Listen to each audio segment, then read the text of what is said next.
تعالى وبركاته. وعليكم السلام ورحمة الله وبركاته. كيف حالك؟ أنا بخير والحمد لله.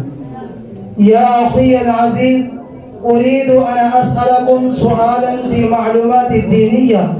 أنا حاضر بخدمتك، سل ما شئت.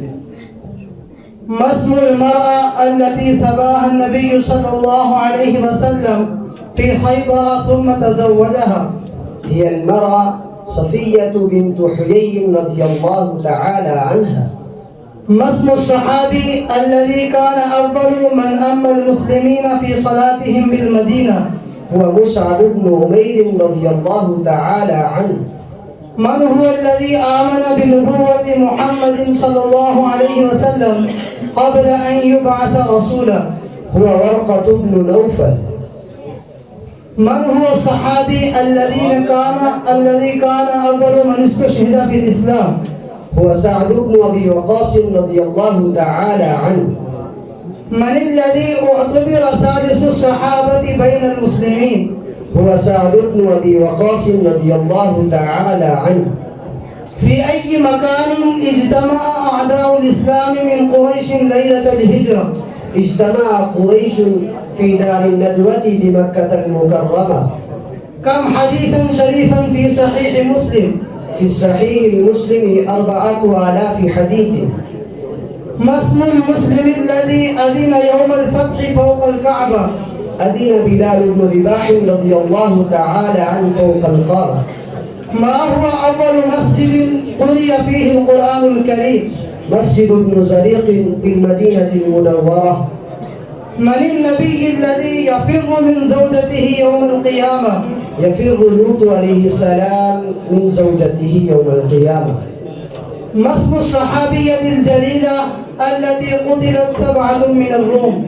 أم حكيم المخزومية رضي الله تعالى عنها.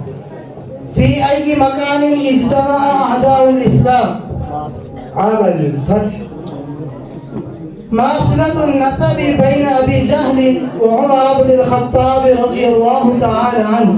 أبو جهل خال عمر بن الخطاب رضي الله تعالى عنه. ما هي القرابة الجامعة بين عمر بن الخطاب وعمر بن عبد العزيز رحمة الله عليه؟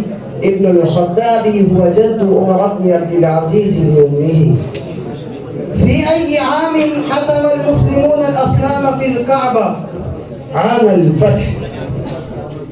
أي شهر من أشهر السنة الهجرية هو الأفضل؟ شهر رمضان. في أيام من أيام الأسبوع خلق الله آدم عليه السلام؟ خلق الله آدم عليه السلام يوم الجمعة. ما هي الآية التي وردت وقرأها النبي صلى الله عليه وسلم فوق الصفا والمروة؟ إن الصفا والمروة من شعائر الله. من هم أهل البيت؟ أسرة النبي محمد صلى الله عليه وسلم. 10 من المسلمين بشروا بالجنة، من هم؟ الراشدون الأربعة، وسعد بن أبي وقاص، وأبو عبيدة بن الجراح، وسعيد بن زيد، وعبد الرحمن بن عوف، والزبير بن العوام، وطلحة بن عبيد الله. من هم الثلاثة الذين تشتاق الجنة إليهم؟ علي بن أبي طالب رضي الله تعالى عنه، عمار بن ياسر، سلمان الفارسي رضوان الله تعالى عليهم أجمعين. من هي المرأة الفرعونية التي بشرت بالجنة؟ امرأة فرعون. جزاكم الله. السلام عليكم ورحمة الله. وعليكم السلام ورحمة الله.